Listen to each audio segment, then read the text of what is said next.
penelitian kuantitatif. Coba kita review ya, kita review apakah sudah sesuai ketentuan dalam penyusunan laporan penelitian kuantitatif. Ini sudah ada beberapa yang tampil di sini. Ini variabel X-nya adalah kesadaran beragama ya. Terus kemudian variabel Y-nya adalah pemahaman tentang pelecehan seksual.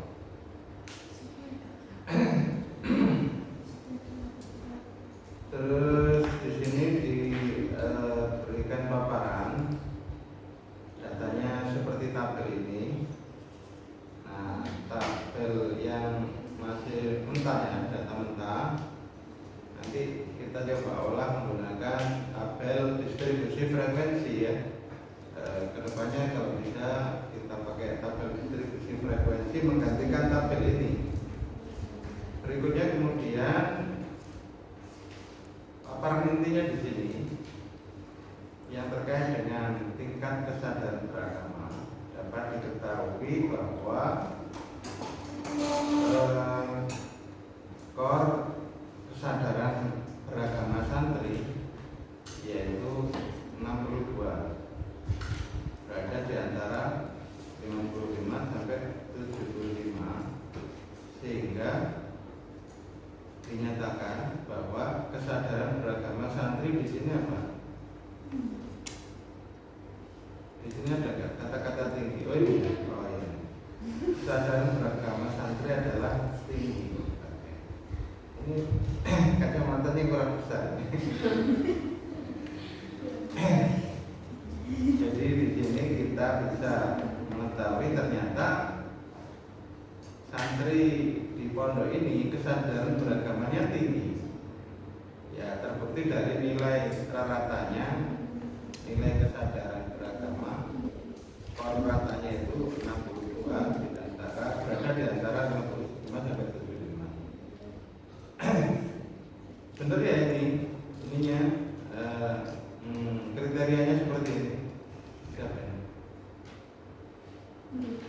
Kamu ya.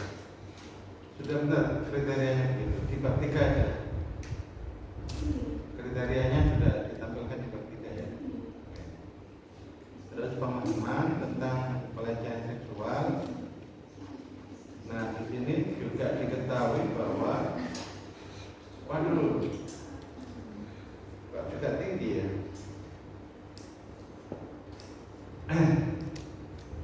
Harapannya itu rendah kan ya? Oh, tinggi juga. Ini pemahaman saja ini. Bukan ini. Bukan perilaku. Bukan ya? Oh, berarti ini tidak terkait dengan ini ya, perilaku pelecehan seksual ya. Hanya terkait dengan pemahaman saja ya. Oh, kalau bentuk seperti ini kategorinya pelecehan, ini tidak pelecehan gitu ya. Gitu aja. Tesnya itu atau kesimpulannya itu. Oke. Berikutnya kemudian ketika kita mempelajari apakah ada korelasi, maka berdasarkan uji korelasi yang sudah diperoleh menggunakan rumus korelasi produk umum, maka diketahui nilai Erichson adalah 0,344, maka dapat dinyatakan tolak AO. Oleh sebab itu dapat disimpulkan bahwa terdapat korelasi antara pelecehan seksual dan kesadaran beragama santri. Adapun sifat korelasinya adalah negatif. Negatif lah. Ini negatif.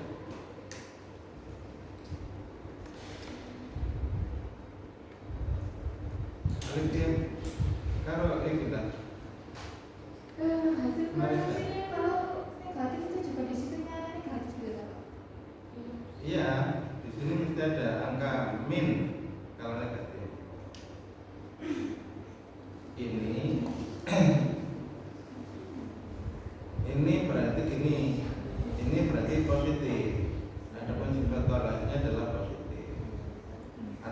semakin tinggi nilai etik atau semakin tinggi kesadaran beragama, semakin tinggi pemahaman pelecehan seksual. Itu tahu pemahaman, bukan perilaku pelecehan ya. Dan mestinya ini sesuai dengan teori. Yang ngerti agama itu juga ngerti tentang mana yang tidak sesuai dengan nilai-nilai agama, termasuk pelecehan seksual.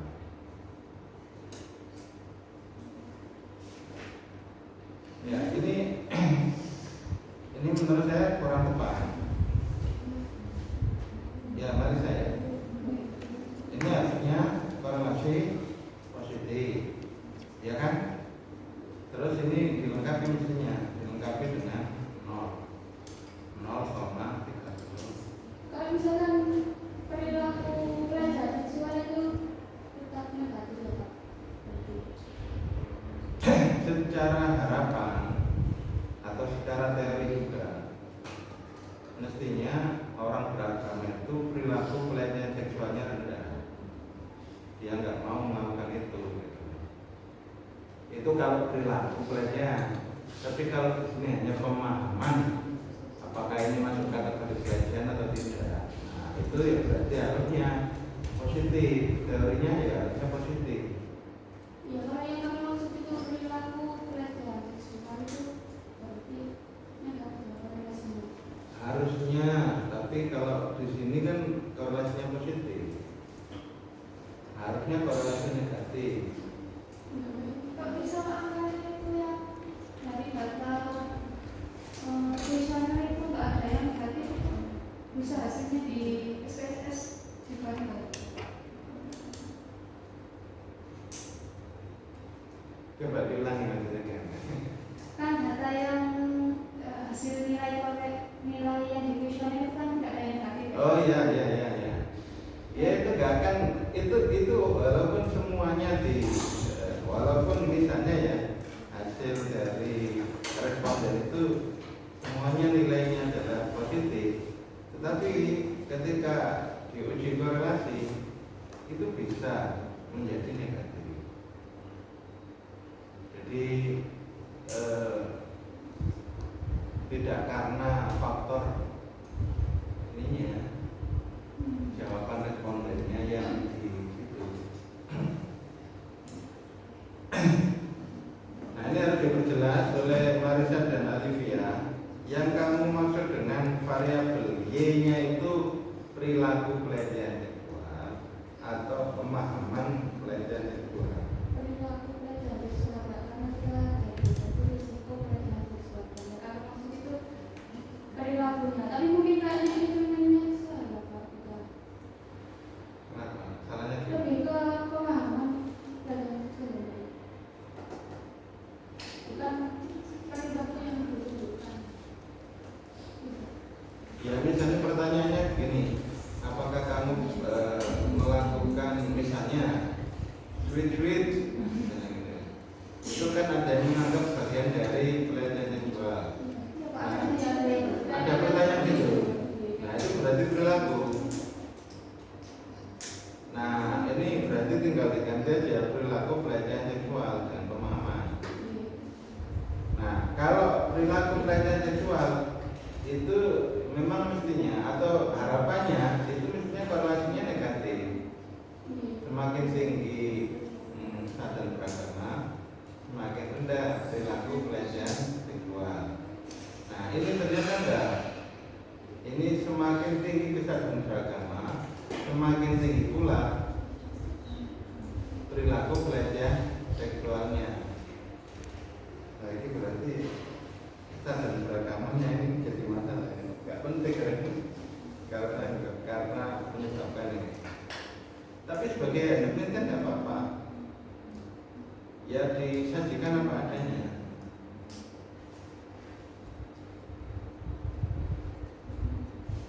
Paham ya? Nah ini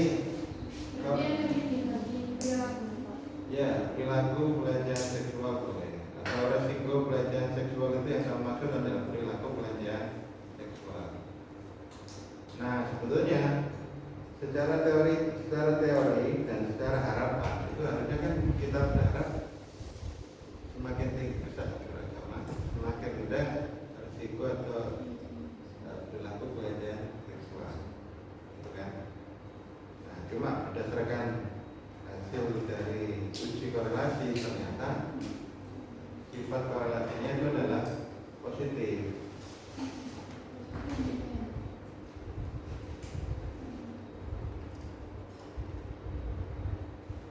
Korelasinya signifikan karena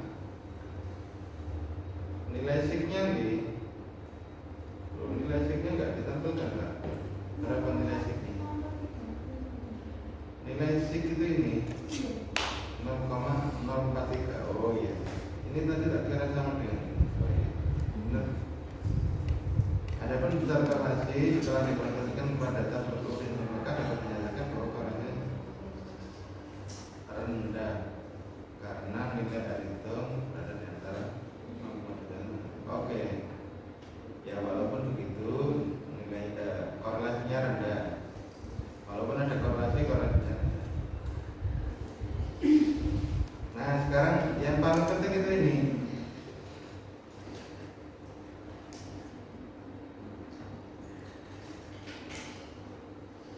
Kalau yang kamu bahas di sini itu apa?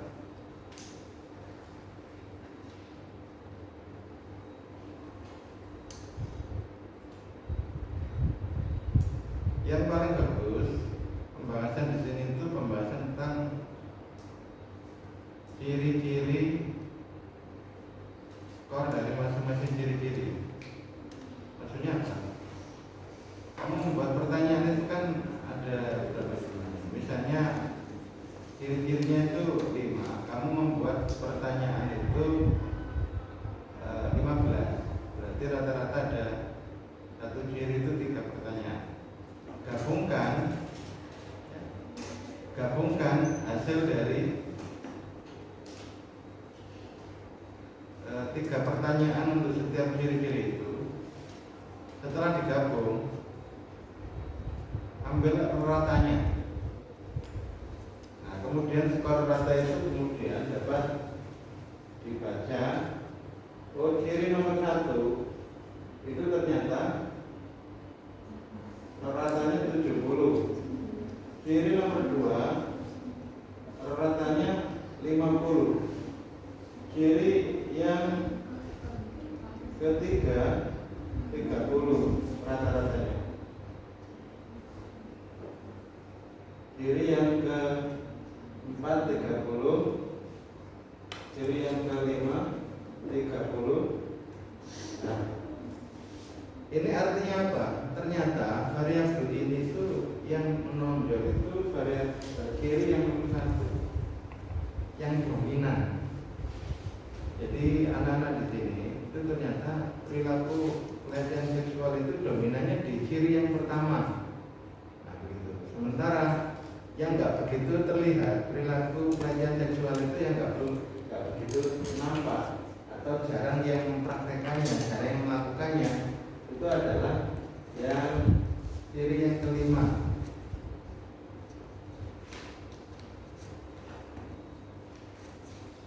Nah, itu sebetulnya yang paling ideal ketika membahas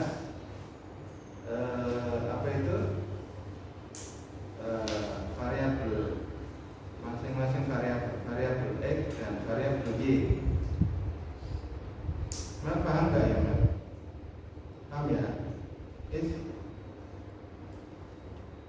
Jadi di sini tidak lagi membahas tinggi rendahnya total, tapi yang dibahas adalah tinggi rendahnya masing-masing ciri-ciri. Jadi kamu bisa tampilkan setelah dikumpulkan dulu,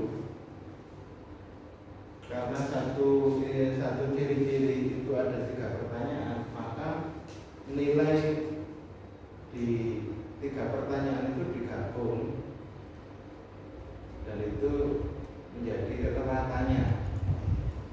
Skor ratanya itu yang dijadikan patokan, yang yang ditampilkan. Skor rata dari 3 pertanyaan nomor 2 itu yang ditampilkan. Skor rata, rata dari mana Pak? Tadi kan pertanyaannya ada 3 dan 4 atau mungkin hanya ada 2. Dan kamu kan sudah mencatat itu di ketiga itu bahwasanya ciri nomor 1 ini dibuatkan 2 pertanyaan. Pertanyaannya ada di nomor sekian dan di nomor sekian. Nah, kan tinggal lihat tabel. Tabel nomor sekian dan nomor sekian itu digabung. Caranya gabung gimana? Ditambahkan. Kalau hanya 2 ya berarti setelah ditambahkan dibagi 2. Terbayang nggak kan?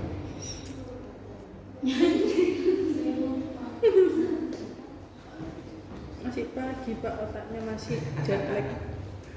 Ya nggak apa-apa. Nah, coba deh kita ini coba misalnya kita asumsikan ini datanya ya. Data yang kamu peroleh, anggap aja nomor 1 dan 2 ini adalah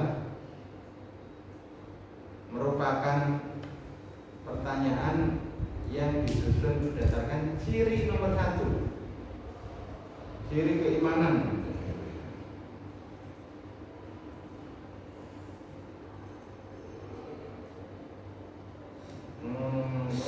Dibuat ini aja.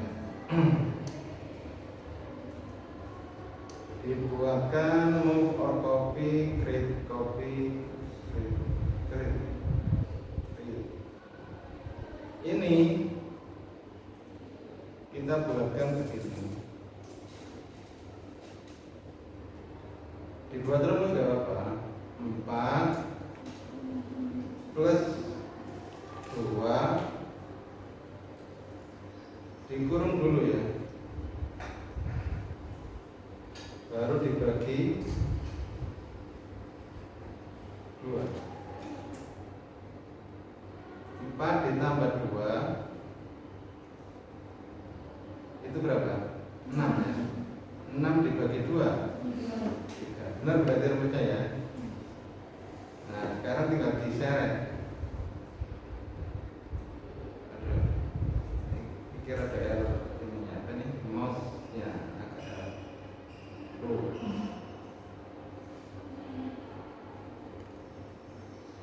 Gimana sih?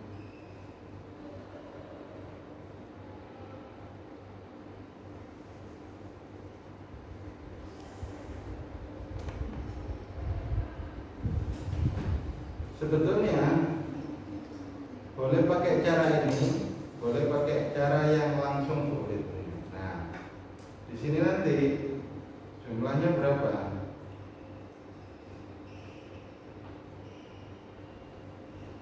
Sigma ya, sigma 18 Pak. 184 E5 sampai E54, betul nggak? E5 E5 sampai E54. Nah, ini nilai total dari ciri yang nomor 1. Nah, misalnya kamu buat lagi ciri yang nomor 2, itu juga ada 2 pertanyaan.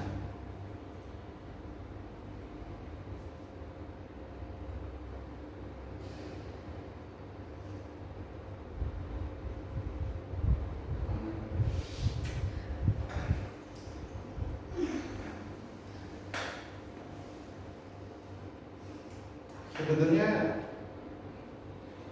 dari sini bisa kok.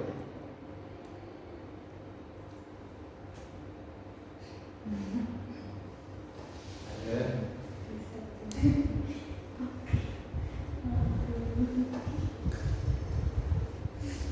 Ini suka pakai mouse, tapi ini mouse-nya sudah mau rusak. Nah, bisa pakai begini juga. Lupa dari ini. Dari di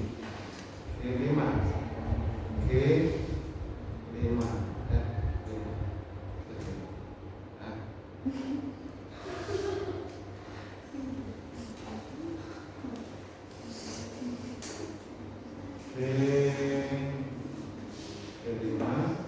sampai kelima. Sampai kelima.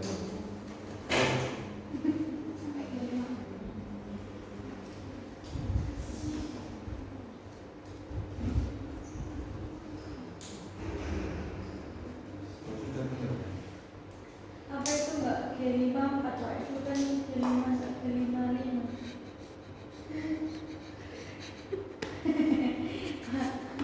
Gimana ya? Itu kan G5 sampai G5 5. Nah, Apa enggak G5 sampai G5 4 saja? oh, kelima 50 aja.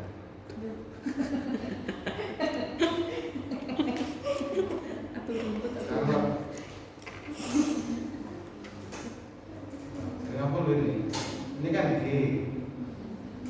Nah, ini nomor 50 ya, paham ya? Oke. Nah, ini tinggal ditambahkan. Kalau dibagi langsung nggak bisa ya. Kita dikurung dulu. Loh, ya benar. Dibagi 2. Nah, ini jadi ciri nomor 2 itu skornya sekian, 170. Ciri nomor ini 184. Lebih tinggi mana skor yang diperoleh ciri nomor 1 dibanding skor yang diperoleh ciri nomor 2? 1. Jadi kamu menambahkan dan membaginya itu boleh di sini, tidak harus seperti yang tadi di sini ya. Itu artinya kamu ketahuan ciri yang sering dilakukan, sering dipraktekkan atau sering terjadi, dan ciri yang jarang terjadi. Paham ya? Ci suara Cikudra. Nah itu kalau ada 5 ciri di variabel itu ya berarti bisa dibuatkan juga ini itu terus dikata-katain. Di kata-katain itu yang susah Pak. Masa susah sih? Nggak biasa menjudge soalnya Pak. Ini sebetulnya tidak ngejar, hanya membahasakan apa yang sudah kamu hasilkan berdasarkan tabel atau rumus yang sudah kamu peroleh atau berdasarkan output SPSS yang sudah kamu peroleh. Baik, kita kembali ke sini ya. Jadi variabel X dan variabel Y kalau mau membahasnya bisa seperti itu. Nah berikutnya yang paling penting adalah pembahasan yang ketiga. Pembahasan yang ketiga itu harusnya yang pertama apa yang dibahas? Masih ingat gak apa yang harus dibahas? Ya, jadi yang harus dibahas adalah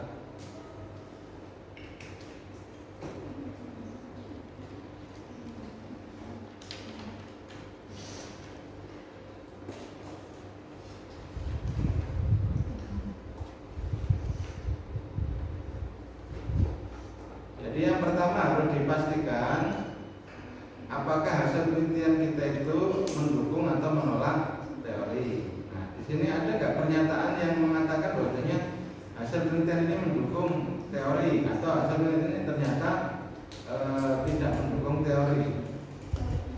Nggak ada ya. Berarti itu kurang kalau nggak ada. Terus apa yang lain? Nah, jika ternyata mendukung teori, ya berarti teori ini memang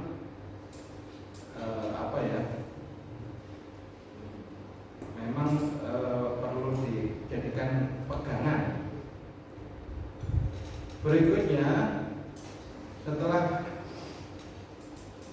menjelaskan posisi penelitian, tadi itu berarti posisi hasil penelitian kamu itu kamu sudah jelaskan. Posisinya itu mendukung atau menolak teori.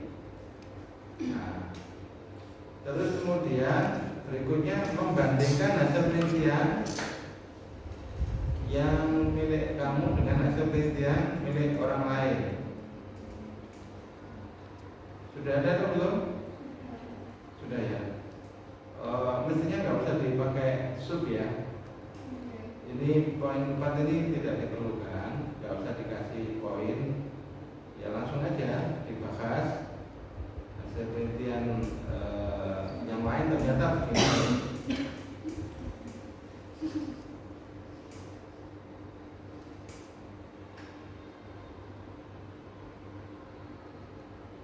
Yang variabelnya yang mana? Yang sama? Ini enggak ya? Enggak sama ya?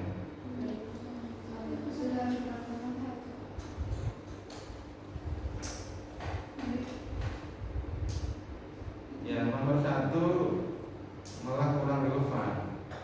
Nomor 2 lebih relevan. Walaupun masih kurang pas. Ya, ini juga kurang. Ini yang Evin Zuroda ini kuantitatif atau kualitatif ini? Wah, kok judulnya yang begini? Judulnya memang asli begini ya? Tapi isinya kuantitatif. Nggak boleh Pak. Ya, nggak tepat. Kan yang dibandingkan itu ya hasil korelasinya. Kamu ada korelasi, hasil penelitian lain sama nggak? Sama-sama ada korelasi nggak? Oh ternyata di sini nggak ada korelasi ya. Ternyata di penelitian saya ada korelasi. Nah, begitu cara bandingkannya kan begitu. Loh sama-sama ada korelasi, tapi besar korelasinya milik saya itu besar, tinggi. Ada pun milik yang lain itu ada yang sedang, ada yang rendah. Nah, misalnya begitu. Itu cara membahasnya sehingga ya mestinya pakai perbandingan dengan hasil penelitian kuantitatif, itu sama-sama kuantitatif.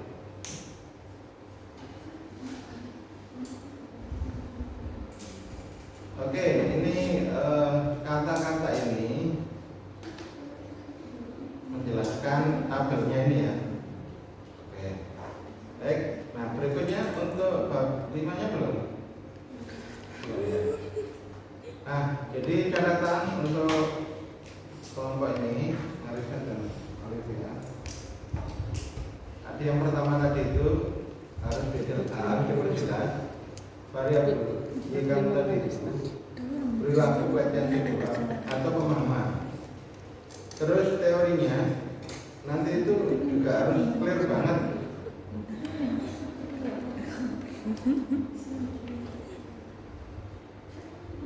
Yang tadi belum ada pernyataan mendukung atau menolak teori. Nah, kamu nanti harus sebutkan bahwasanya teori yang diuji itu ini ternyata hasil penelitiannya begini. Nah, itu artinya hasil penelitian mendukung teori atau hasil penelitian menolak teori. Oke, itu catatan untuk kelompok Marisa dan Sama yang perbandingan itu tadi. Ya, pertama kalau masih bisa mencari yang lebih sesuai, khususnya yang Y-nya itu sama.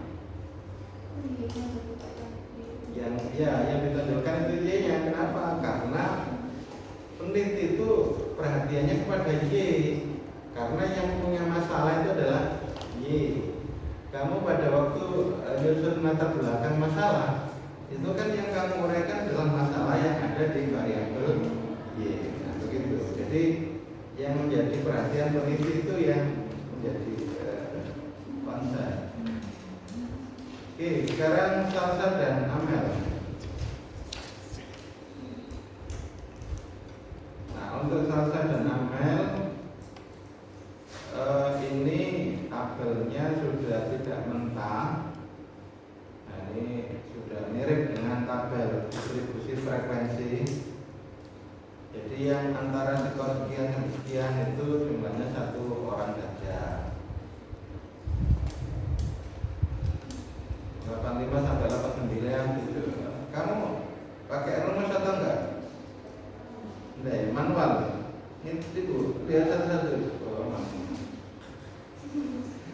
susun aja manual. Tapi ya nggak apa-apa.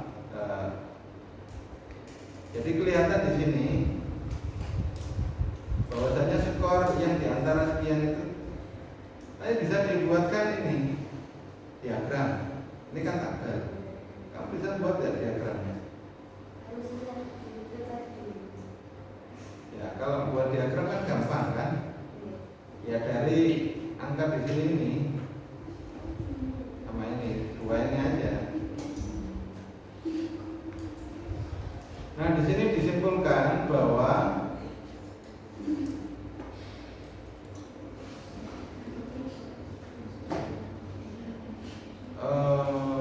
oh ya ini diberi penjelasan juga sih. Ada ini skor apa? Hasil belajar agama itu ternyata ada yang punya skor terendahnya itu 84, yang punya skor tertinggi itu 98. Nah skor rata-ratanya itu ternyata 91. Karena itu dapat disimpulkan kategorinya apa? Sedang karena terletak di antara 89 sampai 93. Ini kamu pakai ini ya, berbeda ya dengan yang lain ya. Cara membuat kriterianya sama. Ya, tapi mulainya dari angka berapa?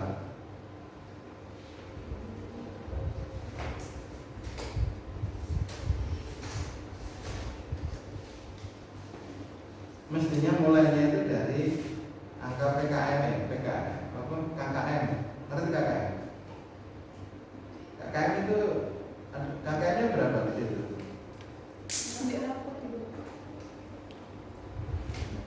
Tanya gurunya, KKM-nya berapa? Nah, misalnya KKM-nya 70, berarti kamu mulai 70 itu lulus gak? Kalau KKM-nya 71 baru dinyatakan lulus. Maka mulai dari 71 sampai 100 itu dibagi 3. Ringnya itu dibagi 3. Tinggi, sedang, rendah. Itu berbeda dengan kuesioner. Ini kan tes. Nah nanti yang kuesioner seperti biasanya. Itu saya bagian tanya dari apa skor tertinggi dikurangi skor terendah. Baru kan hasilnya kan 98 dikurangi 84 kan hasilnya 14. Baru 14 dibagi 3 karena tentang skornya tadi kan 3 tinggi rendah. Oh berdasarkan hasil. Hari ini Bukan. Tinggi sama terendah. Dikurangi. Misalnya ya, kamu punya kelas jumlahnya mahasiswa misalnya 30. Terus pertanyaan yang kamu berikan itu 100. Terus dia jawab 50. Gimana? Yang benar itu loh hanya 50 dari 100. Dapat skor berapa?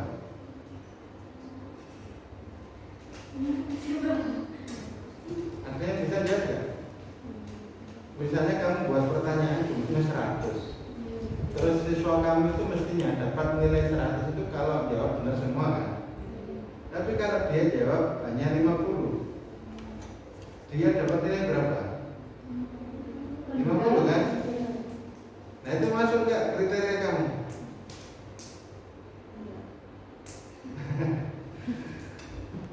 Nah itu bingung ya? Ya sebetulnya kamu inisiatif kamu seperti ini tuh ya bagus juga.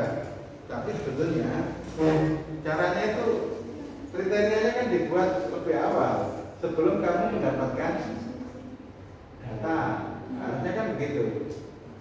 Nah untuk tes caranya itu adalah untuk hasil belajar itu harus kamu tahu dulu KKM-nya, kriteria ketuntasan minimal. Misalnya 71 berarti dianggap tuntas itu kalau dapat nilai 71. Nah pertanyaannya, kalau siswa dapat nilai 50 itu gimana? Biasanya di sekolah itu gimana? Tidak didik, Dibahas lagi, akhirnya nanti nilainya dapat diangkat menjadi 71. Nah, gini kriterianya itu berarti 0 sampai 70 tidak lulus.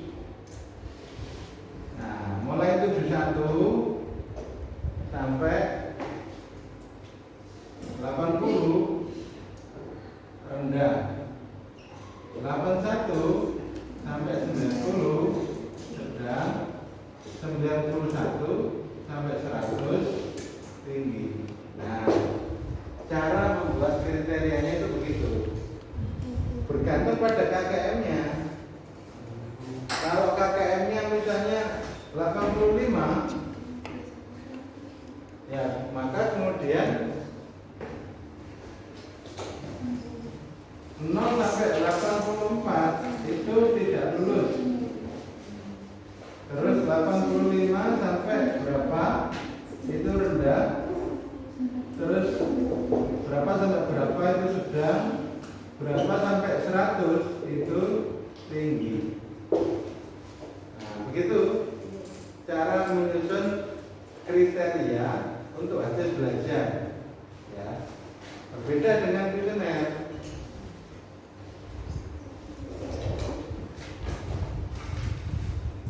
Ya, tapi mungkin ini agak dekat dengan ini ya, agak dekat dengan kriteria. Bahkan tapi nilainya kalau KKM-nya 70 ya ini sudah tinggi. Kalau rata-ratanya 91. Oke, sekarang kekerasan, perilaku kekerasan ya. Ini ditambah perilaku ya Pak ya. Nanti kalau kekerasan saja, nanti artinya beda nih. Membuat kue kekerasan nanti. Kekerasan, perilaku kekerasan ya. Nah ini kenapa Mbak kok beda nih tabel distribusi frekuensinya?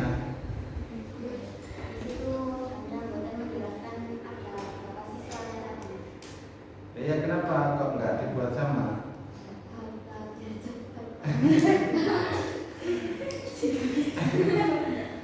Ya harus konsisten ya, usahakan konsisten. Ya Pak nanti dibuat.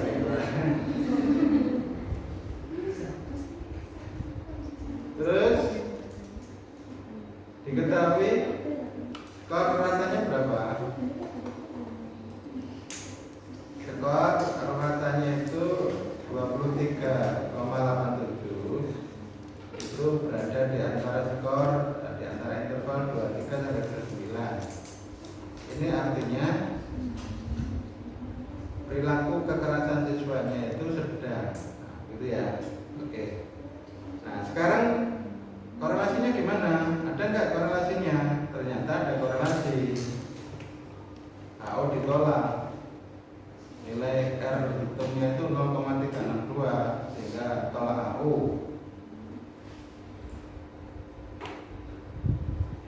Terdapat korelasi.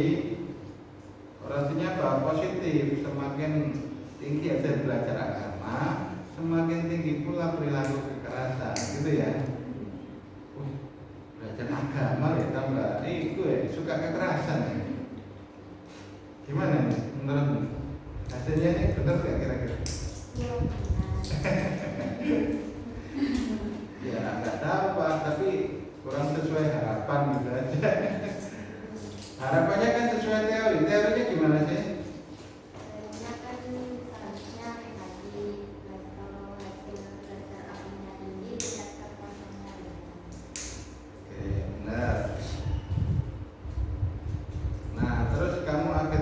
Sikap kamu membela hasil penelitian kamu atau membela teori? Lo ada penjelasan di sini. Cuman diuji teori ke bawah. Di poin mana? Di poin 3. Yang uji teori. Nomor 1 apa sih nomor 1? Itu kualifikasi nilai yang menjelaskan tentang yang tinggi sekarang tadi. Sama. Cuman tadi kan yang di atas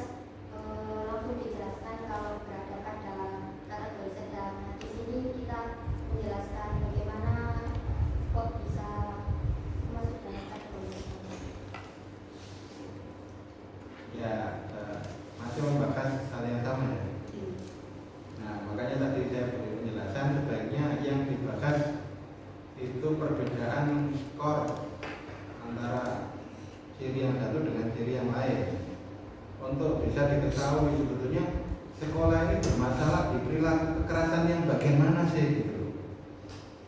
Misalnya perilaku kekerasan itu ada 3 macam, ada verbal, terus ada fisik, terus ada ulangi.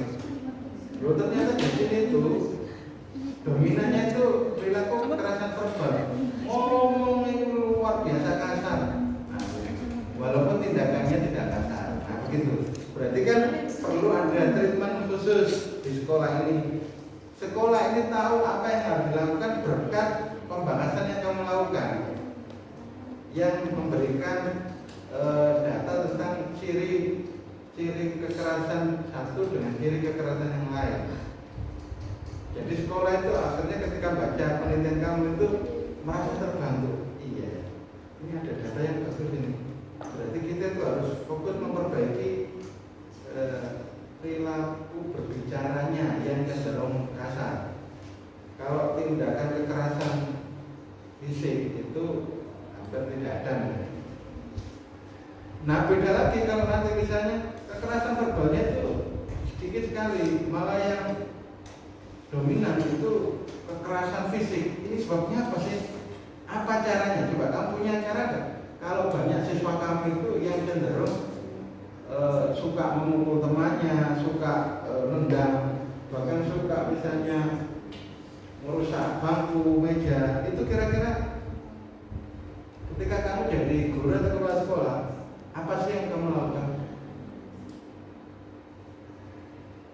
Apa mereka harus dilaporkan ke polisi? Nah, atau gimana? Atau dijewer? Atau dipukul juga? Nah, ada treatment yang mungkin perlu dilakukan. Salah satunya adalah memberi saluran. Nah, memberi penyaluran tenaga dalam. Kenapa? Karena begini, remaja di usia misalnya MTS, SMP atau SMA, SMA itu kadang-kadang tenaganya itu besar gitu. Terus kalau nggak ada penyaluran tenaganya itu atau rezekinya itu, akhirnya ya penyalurannya pada teman, pada fasilitas sekolah. Maka sekolah atau kepala sekolah dengan gurunya mungkin bersepakat membuat kegiatan yang sifatnya itu menyalurkan tenaga yang dimiliki oleh anak didiknya, entah dengan sepak bola kah, atau volley kah, atau apa begitu. Tapi itu sebetulnya sebagai penyaluran dari energi yang dimiliki oleh seseorang didik yang kalau tidak tersalurkan, dampaknya itu tindak kekerasan pada teman atau mungkin melakukan perusakan sarana prasarana. Paham ya? Ada yang mungkin pakai silat, ada yang mungkin pramuka dan lain-lain. Tapi kegiatan fisik lain. Nah, kok mau melakukan itu? Ada ini, ada data yang bagus ini. Karena diketahui dari hasil penelitian ini ternyata kekerasan yang terjadi di sini itu dominan kekerasan fisik. Kekerasan verbalnya nggak begitu dominan. Nah, ini harus dicarikan solusi. Solusinya mungkin tadi itu memberikan kegiatan yang bisa menyalurkan energi dari anak didik kita. Gitu ya, paham ya?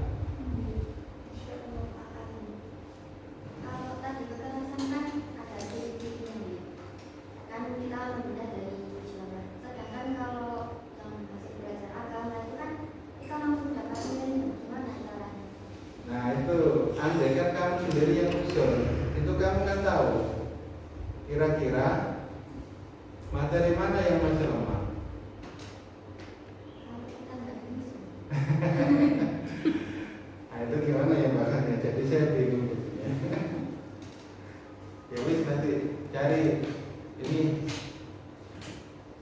cari tesnya ke gurumu, ke guru yang kamu minta nilai itu.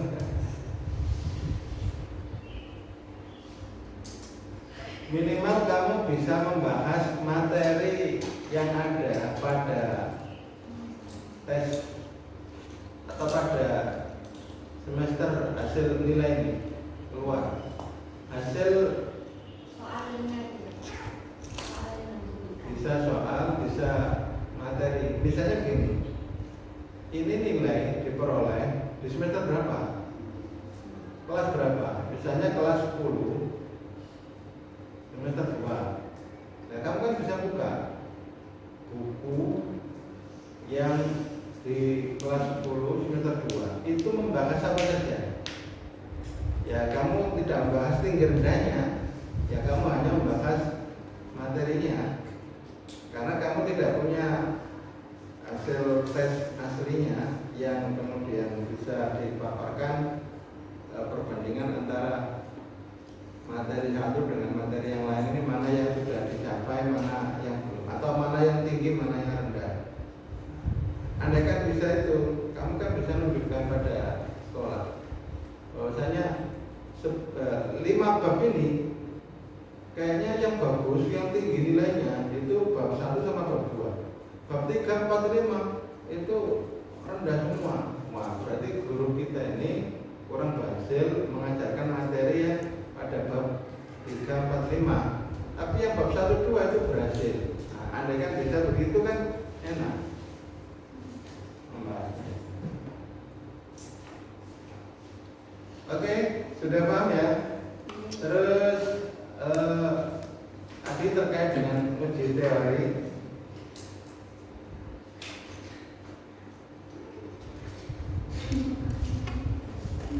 Mendukung atau menolak teori di sini? di barat dan ketiga. Ya. Itu dijelaskan kalau kita mendukung teori. Oh, peneliti mendukung teori. Tapi hasil penelitiannya mendukung atau menolak teori? Menolak teori. Tapi penjelasan ada nggak? Bahwasanya hasil penelitian ini tidak mendukung teori itu ada nggak? Ada, cuman kita bilang kalau kan hasilnya satu itu mungkin karena ada kesalahan, ada salah signifikansi 90% kalau ada 5%. Ya, tapi harus kamu nyatakan dulu hasil penelitian ini ternyata berbeda dengan teori. Berdasarkan teori yang dirujuk mestinya bagaimana, tapi ternyata hasil penelitian ini itu kamu perjelas dulu, baru ngomong tentang yang lain-lain tadi. Terus perbandingannya ada. Ini nggak perlu ini mestinya, karena sudah ada di mana? Bab 3. Yang ini kriteria itu harus ada di bab 3 saja, nggak usah di sini. Nah, perbandingan sudah benar kayak ini perbandingannya? Sudah. Banyak yang cocok. Enggak semua nilainya negatif, Pak. Semuanya Semuanya kan negatif, mendukung mendukung teori. Iya, cuma saya Kamu saja yang tahu. Penelitiannya itu yang ternyata berbeda dengan teori. Nggak apa-apa itu, unik gitu kan. Ini yang salah yang mana ini ya? Kok bisa tidak mendukung teori? Logikanya memang mestinya mendukung teori. Bahwasanya hasil belajar agama itu akan berkorelasi negatif dengan tindak kekerasan. Semakin agamis, semakin nggak mau menggunakan kekerasan. Benar gak itu? Ternyata ada hal yang nggak benar juga. Ayo, semakin agamis, justru pengennya itu perang. Kamu nggak tahu? Banyak kan? Semakin agamis, semakin pengen membunuh orang kafir, ya kan? Semakin pengen, ya pokoknya ngobrak-ngabrik semua ini kan tempat-tempat kemaksiatan misalnya gitu kan. Sebetulnya kan bisa pakai itu ya. mendukung teori. Teorinya cari yang lain. Ada nggak teori yang menyatakan bahwasanya agama itu ternyata mendukung kekerasan. Tapi kekerasannya untuk orang kafir tadi. Ya, yang berbeda agama. Perang atas nama agama itu kan banyak sekali. Nah, perang kan mesti menggunakan kekerasan. Ada nggak perang yang nggak menggunakan kekerasan? Perang basen, Pak.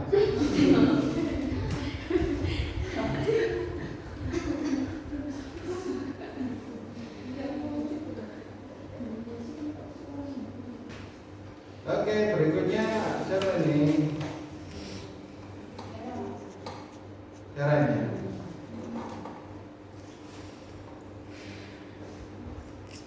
Nah, di sini dipaparkan variabel X-nya itu perundungan ya. Variabel Y-nya apa? Kepercayaan diri. Oh, ini ada teori yang menyatakan bahwa perilaku perundungan yang tinggi akan menyebabkan tingkat kepercayaan diri rendah, gitu ya. Nah, sekarang kita coba lihat kriterianya juga begitu, jangan ditaruh di sini ya. Kriterianya ditaruh di bab 3 di waktu kamu menyusun instrumen itu. Nah, nanti jangan dihilangkan dulu sampai kemudian masuk di bab 3. Jadi membuat kriteria-kriteria itu semuanya ada di bab 3. Nah, yang dipaparkan ya datanya ini, terus kemudian kesimpulan untuk variabel X-nya ini tinggi atau sedang atau rendah. Dari skor ini dapat menunjukkan bahwa perundungan dan siswa berada pada kriteria sedang. Oke. Karena skor tentanya 1988 berada di antara 19 sampai 25. Oke, di sini ya. Memang kelihatan enak kalau langsung begini kriterianya di sini ya. Tapi secara ketentuan itu kriteria itu ada di bab 3. Kalau bab 3 belum ada hasilnya, nanti gimana mengetahui tertinggi? Bab 3 itu ketika kriteria kan nggak perlu ada hasilnya, karena yang kamu tahu itu adalah membuat kriteria ini berdasarkan instrumen, jumlah pertanyaannya dan jumlah skalanya. Tanpa dijawab pun kamu sudah tahu. Tanpa ada hasil dari kuesioner yang dijawab oleh responden, kami itu sudah bisa membuat kriteria ini, ya kan? Nah, berikutnya tingkat kepercayaan diri. Ini jumlah kelasnya kan 5. Kenapa ini jumlah kelasnya ada 7? Ya sebagai itu Pak, yang pas dulu Pak. Iya. Emang itu ada ketentuan 5 atau 3 atau 7? Atau harus disamakan antara X? Enggak, cuma di rumus target itu akan secara otomatis bisa muncul, oh ini mestinya 7, oh ini mestinya 6. Oh iya, ini manual Pak. Ya. Maunya Tapi ya nggak apa-apa, cuma saya ingin menguji kamu aja. Ini kan kamu itu kira-kira pede nggak kalau menampilkan di tabel distribusi frekuensi kamu itu jumlah kelasnya ada 7, sementara di sini ada 5. Panjang kelasnya sama nggak? Ngerti panjang kelas? Antara ini sama ini tuh jaraknya berapa angka? Sama enggak?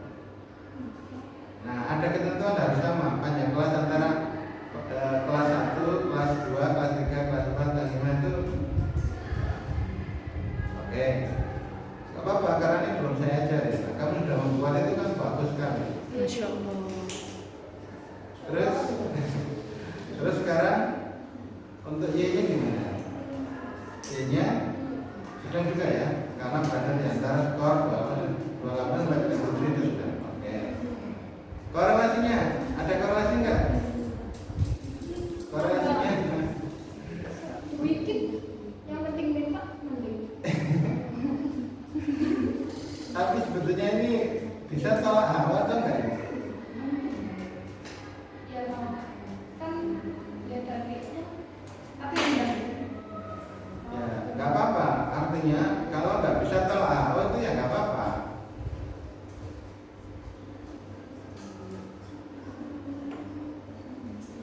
karena berada di antara 0,01 sampai 0,020. Ini kan masih di bawah 0,20 ya. Jadi masih dianggap sama dengan 0, sehingga terima HU, tidak dapat menolak HU, sehingga tidak bisa dinyatakan ada korelasi, itu tidak bisa. Kalaupun dinyatakan ada korelasi, itu korelasi negatif. Arahnya itu udah benar. Arah korelasinya itu udah benar kayaknya. Teorinya kan juga korelasi negatif kan. Semakin tinggi X, semakin rendah Y. Sebetulnya hasil korelasi ini itu mengarah kepada teori. Cuma sayangnya tadi nggak sampai di atas 0,20 atau nggak sampai di atas minus 0,20, sehingga belum sampai pada keputusan tolak HU, hanya sampai keputusan terima HU. Artinya apa? Tidak terdapat korelasi. Loh Pak,